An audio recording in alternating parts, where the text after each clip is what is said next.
అడిగి వచ్చినవాడు పరీక్షించడానికి నారాయణుడు వస్తాడు. ఒకప్పుడు డొక్కా సీతమ్మ గారు ఎంత అన్నదానం చేసేదో మహాతల్లి. ఓ బ్రాహ్మణుడు వచ్చాడు, కూర్చోబెట్టి అన్నం పెడుతోంది. ఆయన అన్నాడు, నాకు పెళ్ళవలేదు, ఇన్నాళ్లకు పెళ్లి కూతురు ఒప్పుకుంది, చేసుకుంటానని, కానీ బంగారు ఆభరణం ఏదైనా పెట్టమంది, ఏదైనా ఆభరణం ఇస్తే అన్నం తింటా, లేకపోతే తిన్నాను.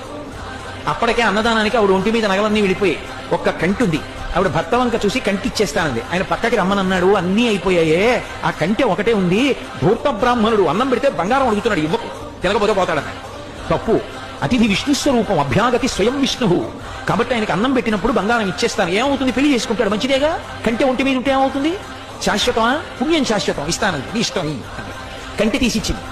ఆ కంటి తీసుకెళ్లి అరిటా కింద పెట్టి ఆయన అన్నం తినేశాడు సంతోషంగా. ఉత్తరాపోసనం పెట్టాడు, చేయగడుక్కోవడానికి బయటికి వెళ్ళాడు. ఊరంతా కలిపి ఎంత ఉంటుంది ఆ గన్నవరం. కాబట్టి ఆ బంగారు కంటి కనపడింది ఆకెత్తుతుంటే సీతమ్మ గారికి. అయ్యో వెర్రి బ్రాహ్మణుడు కంటి మర్చిపోయాడని పరిగెత్తుకెళ్ళారు, పిలుద్దామని. కనపడలేదు. భర్తని పిలిచి వెతకమన్నారు, ఎక్కడా కనపడలేదు. అయ్య బ్రాహ్మణుడు ఇంత కంటి అడిగాడు, వెళ్ళిపోయాడని పడుకుని నిద్రపోయారు. ఆవిడకి కలలో శ్రీ మహావిష్ణువు కనపడ్డారు. సీతమ్మ, ఇంతమందికి అన్నం పెడుతున్నావే, ఒక్కసారి నీ చేతి అన్నం తినాలనిపించిందమ్మా, బ్రాహ్మణ రూపంలో వచ్చాను. అభ్యాగతిని గదు పరీక్షించాలని కంటే అడిగాను, ఇచ్చేశావమ్మా. సాలు తల్లి, మురిసిపోయాను, నీ ఒంటి మీద నగలైపోయాయని బెంగ పెట్టుకుంటున్నావా, ఇంతకింత బంగారం నేను ఇస్తాలే అమ్మా అని ఆవిడ లేచి భర్తకి చెప్పింది కళ. ఎప్పుడు దున్నే పొలమే.